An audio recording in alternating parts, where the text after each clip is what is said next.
Okay, so in this video I'll be showing you, we're going to be stripping down the whole interior of the car. We're going to be getting rid of all like the speckled adhesive from the sound deadening. We're going to be getting rid of the sound deadening itself, and then we're going to be primering it and then painting it. And I just want to give a kind of a preliminary thing. So this video is going to be kind of all over the place. I filmed it different weekends, so it's going to be all over the place. If you're a little confused, that's why. I apologize, but just stick with it and you'll see the progression as we go. Yeah, so if you're looking to paint your 240, your interior, this is definitely the video to watch. And if you're just kind of painting your or redoing your interior in general, this is just my experience. So sit back, relax, and enjoy. So today's battle is we're going to be getting the rest of the sound deadening. So in 240s, a lot of you probably know, well, I guess in cars in general, a lot of them have a sound deadening under like the carpet and insulation. A couple years since I've actually got like the rest of it out and messed with it. So I'm just gonna go ahead and do that right now. Just because it's ugly. It really is like, it really makes the whole inside of the car ugly.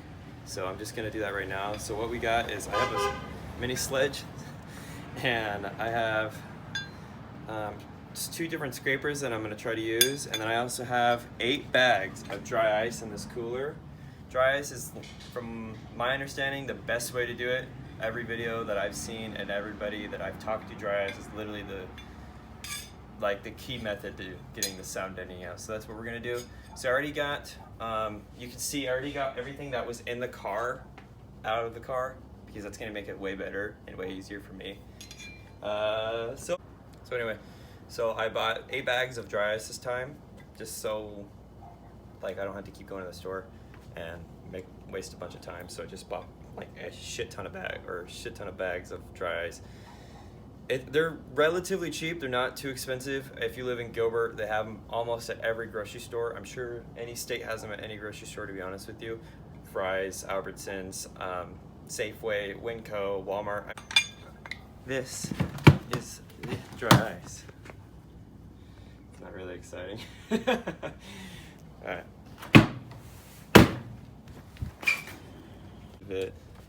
Like done. Like this side, this passenger side is like mint. Like there's like some stuff that's here and there, and then there's still some back there. You can see that all the splotching. The driver's side is the worst. Like it is so bad.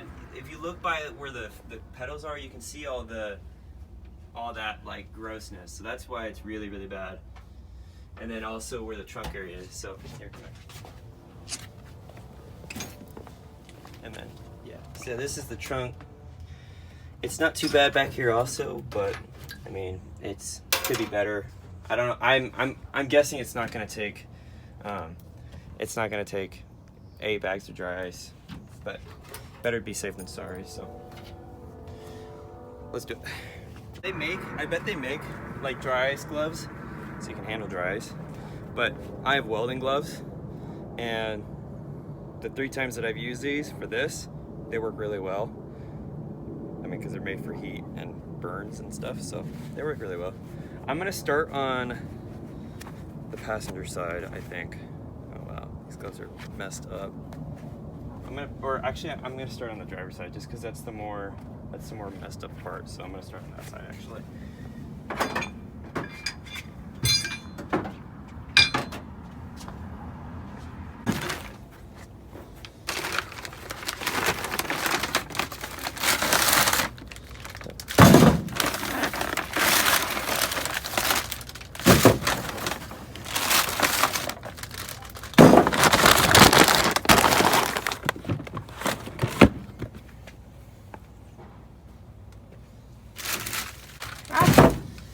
Last time I did it worked, but again, it makes all this like splotching. I really don't know how to get all the splotching out, because people with like, when they do theirs, they make theirs look really good, and I don't know how they get it. It's actually really annoying. I don't know how they make it look so good.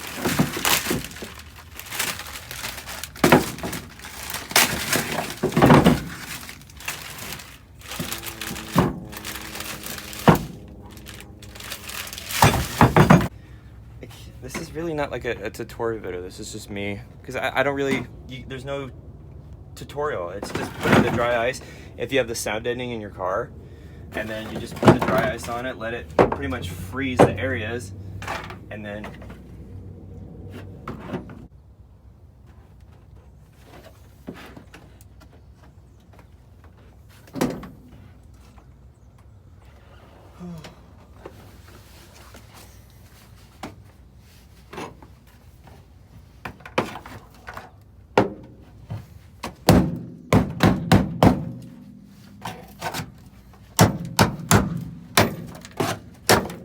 see, like, you can actually start seeing all the chunks coming up right there.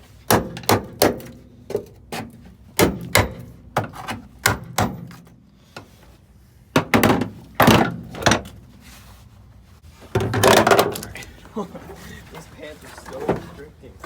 I can't move.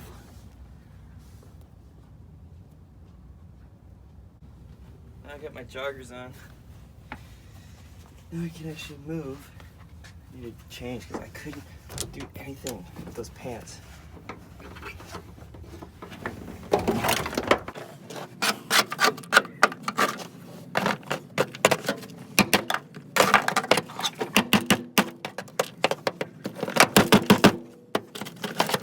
Looks like a so I think there's also like a coating, like a seam sealer that that Nissan also puts. They put it like everywhere on here.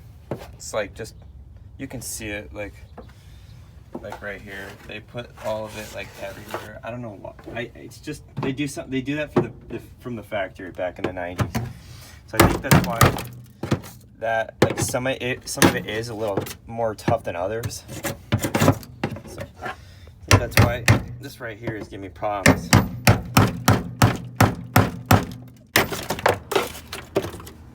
Another tip, I think, is, from what I've learned and why I bought so many bags of ice, is like, the more ice you have, the easier it's gonna be. Because if you just buy one bag of ice, you're gonna have a tough time, you know, especially if it's summertime. The ice, or the dry ice, is gonna melt a lot quicker. I mean, from my experience, that's kind of what happened. It melted a lot quicker. So, like, and if you have only one bag of ice, and in Arizona, I haven't really seen any bag of ice sold more than the size of almost like a brick. So, and if you break that up, you know, you're gonna have like small pieces, so it's gonna melt really quick, and then you're not gonna be able to be effective at all. So that's why, like, I bought 8 bags because you need all this ice. Like, whether you think you do or not, I think it just kind of more safe to be sorry then. Because it's, so I didn't mention this also. One reason that and if you're already doing this, you probably have a reason why, or you already know the reason why, is because, one, so that you can get the sound deadening out, so that you can cage the car, so that there can be a raw metal surface when you actually want to cage the car or whatever you're doing. And then it also cuts out a lot of weight. I think that's more or less the reason why a lot of people do it, because sound deadening adds a lot of weight. So when you do this, you're cutting, you know, you can cut almost 30 pounds alone just from sound deadening, like, all the car. So just something to think about.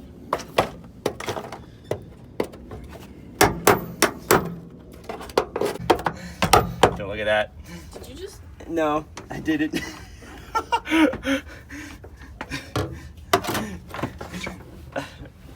Didn't do nothing. There's not a hole in my floor.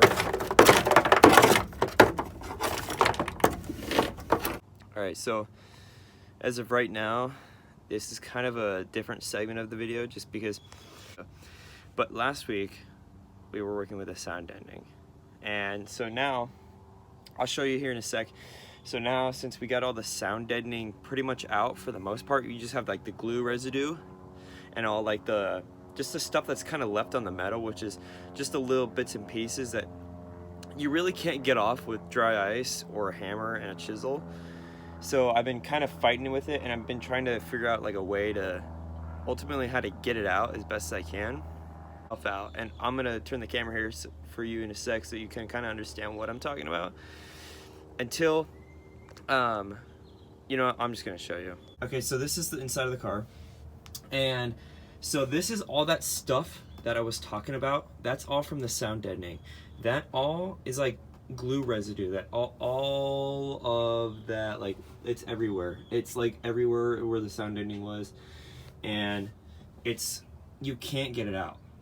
So since you can't get it out, you have to, I didn't really know what to use to get it out. Like, I was like, well, I don't know, like, I'll just use maybe like a really crazy adhesive remover. So I went and bought some crud cutter.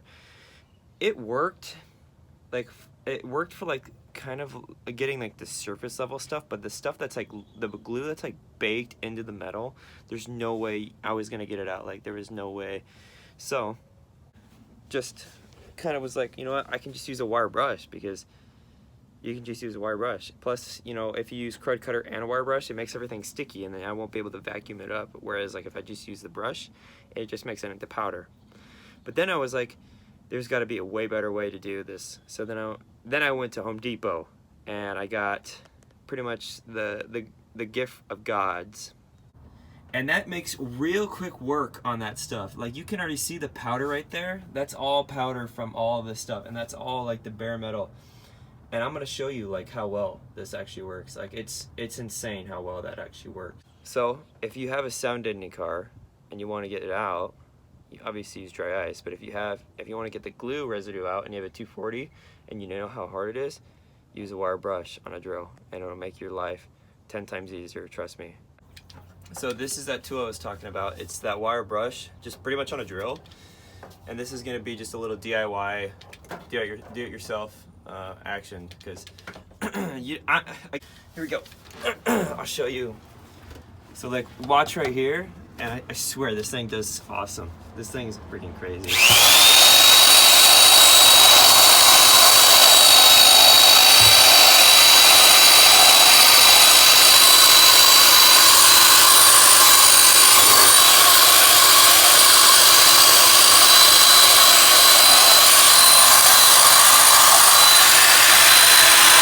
So, like, see, like, it's at bare, I mean, almost at bare metal for the most part. Like, it's just, like, it's clean, and it has a bunch of, like, you know, hash marks, whatever. But I'm gonna be repainting the engine bay. I'm gonna be painting the interior anyway, so that's gonna be also the other part of this video. All right, so fast forward a couple hours, and we pretty much, with the grinder and with like a drill with a wire brush attached to both of them, we were able to manage to do all of this. It all looks really good. It's a lot better than what it was. You can kind of see, like, I mean, it's not perfect, but so far we've pretty much cleaned the whole rear hatch of the car. We've sanded it, or not sanded it, we've hit it with the wire cup on the die grinders and the drill. We've went over it with some simple green, like degreaser and stuff, and pretty much cleaned all the surfaces. And then after that, so today we pretty much worked on masking the whole rest of the car so that we can paint it or primer it. And then I just went over with a vacuum one more time, and then I hit it with like a damp cloth just to double check all the surfaces, make sure they're completely clean. And then I'm gonna hit it with this filler primer. This filler primer by Rust-Oleum. So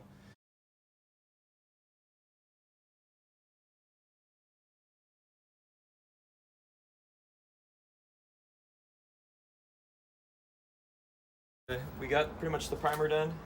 We got, I did so many coats of this. I just used all 5 cans of primer that I had. So now I actually have the white automotive nano gloss white paint. So I'm gonna hit this with its first coat. I don't know how much it's actually gonna spray, like, or how much it's gonna cover. Hopefully it's enough with the 4 cans, because I just bought 4. So hopefully that's gonna be enough for at least this back half. If not, we'll have to get some more, obviously. And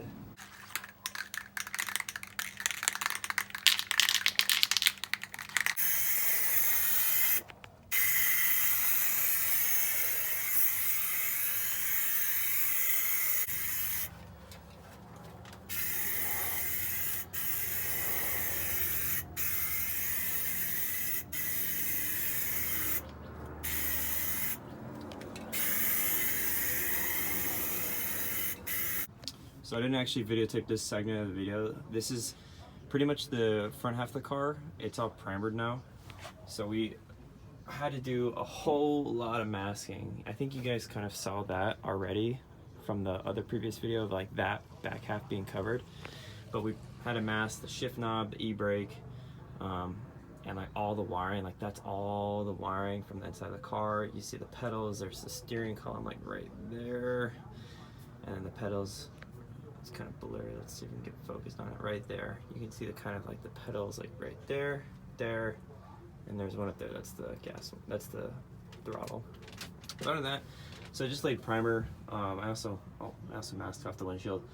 I just laid primer, and I didn't really shoot footage because I didn't have anyone to kind of hold the camera, and like I didn't time lapse it. I kind of just wanted to get it done, but I did want to show you what it looked like. So this is kind of it, you know. I mean, they look good, as good as the rear.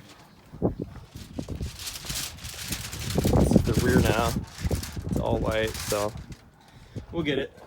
So just keep watching, and we'll get her. All right, so now we're gonna go ahead and actually spray the front part of the interior with this automotive enamel, like kind of touch-up paint. It's white, it's glossy.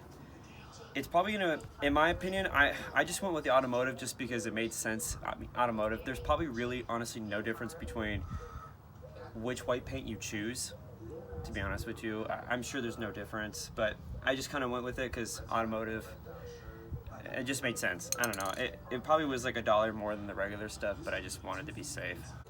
But other than that, make sure you have one of these. One of these respirators, like I said earlier in the video. Always want to make sure you have one of these, just so that you can breathe and you're not just breathing in all the toxic fumes and stuff from the paint and the primer and that sort of thing. So just make sure you have one of these. Honestly, anything, regardless, try having one of these little like paint can sprayers. They're like, this one was like I think $3 or $4, but it's made all the difference in the world just laying the paint down, because it's way easier to control with a trigger than with your actual like fingers, because my fingers tend to like cramp up whenever I'm just spraying for a long period of time and trying to be accurate with it.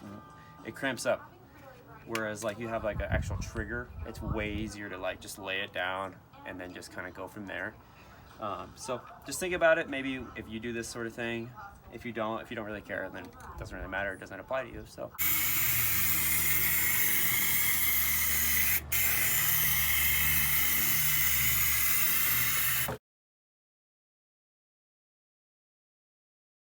Right now we pretty much have just most of the half of the car painted. You can kind of see the white and then the gray. So it already looks really, really good. I don't know how well you can hear me with this respirator on, but it looks really good. I'm pretty happy with it.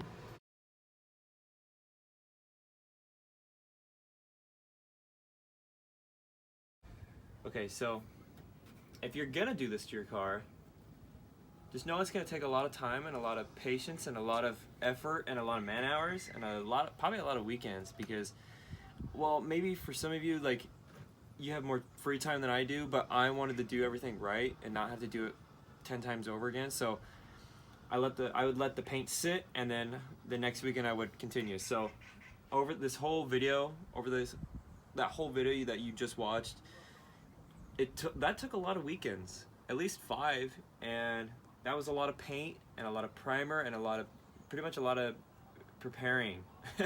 Because the better you prepare it and the better your prep work is, the better it's going to come out. So I wanted to just make sure it came out perfect. And I don't think it is perfect, but I think, in this sense, it's pretty dang good. So if you're looking to do this to your car, definitely be patient about it and definitely take out the video. But I'm going to be probably placing a new carpet in the car and reshelling it. That's kind of redundant because I just painted it and took all the stuff out. I don't know why. You're probably wondering yourself, like, why would I do that, and then why would I repaint the car and then cover it up? Just because I wanted to know for myself that it was cleaned underneath. I didn't want to take the carpet out, later down the road, and let's say if I do want to do something different, knowing it's all dirty and gross underneath. I want it to be clean now since it is clean and it's perfect, now I can put a carpet back into it and make it even better, make it more daily-ish, more of a. Then I'm gonna get probably all the interior pieces, honestly, all the plastics. I want to reshell the car, and I'm gonna put the dash back in, the dash bar thing, cover all the wiring up, just make it a clean car. So stay tuned for that. Thanks for watching, and send it. See you later.